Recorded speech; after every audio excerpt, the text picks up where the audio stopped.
Okay, so ulitin ko po, ang gawain 4 ay hindi na po gagawin. So diretso na po kayo sa gawain 5. So ang gawain 5 po natin ay kwento mo, ibalita mo. So click nyo lang po yan.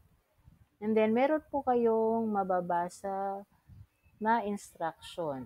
So dito, sinasabi po, ang pakikipaglaban natin sa mga Amerikano ay nagiging tanyag at ito ay nababalita sa ibang bansa. So dito ay nabalita kung paano lumaban ang mga Pilipino sa mga Amerikano. So sa kasalukuyan, nahaharap tayo sa kaaway na di nakikita ang COVID-19. So ngayon, ang gagawin nyo is gumawa kayo ng balita kung paano mo hinaharap ang kaaway na ito. So, gawin mong batayan ang rubrics na nasa ibaba.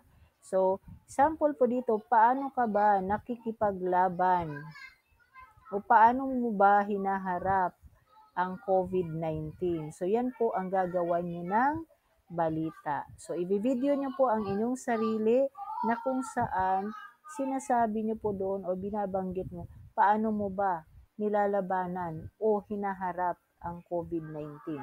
So, ayan po ang ating rubrics. Pakibasa na lang po. And then, after nyo po magawa ng video, dito nyo po isasubmit. So, click nyo po yung add submission. And then, scroll down nyo po. Dito nyo po i-submit. Click nyo po yung add file. And then, katulad po ng dati, choose file. Pag nahanap na po yung video ng inyong balita, click nyo po yung upload this file.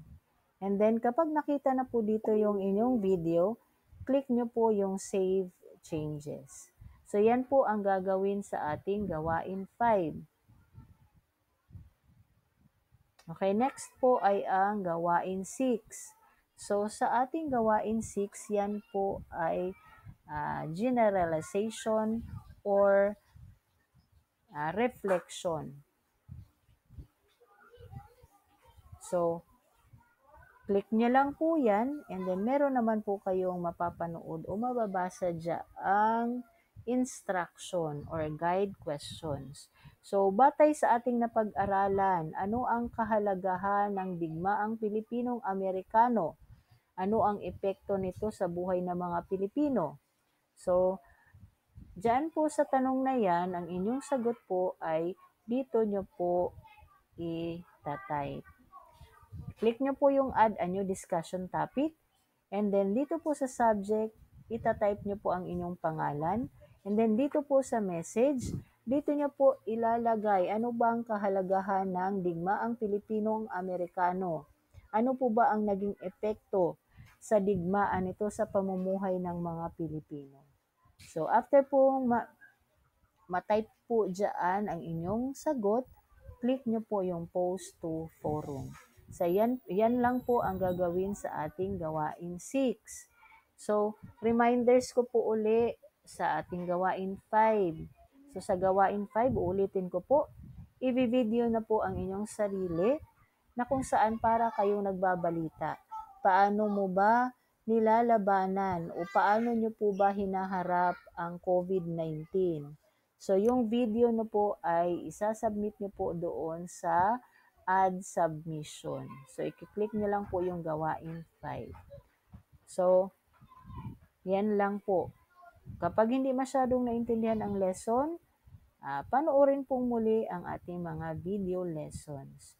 So, kung gusto nyo naman po ng additional resources, ayan po, makikita nyo po ang mga videos.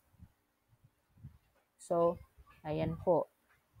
Nandiyan po ang Digmaang Pilipino, may transcription, and then meron din po tayong mga books, websites, or mga pictures.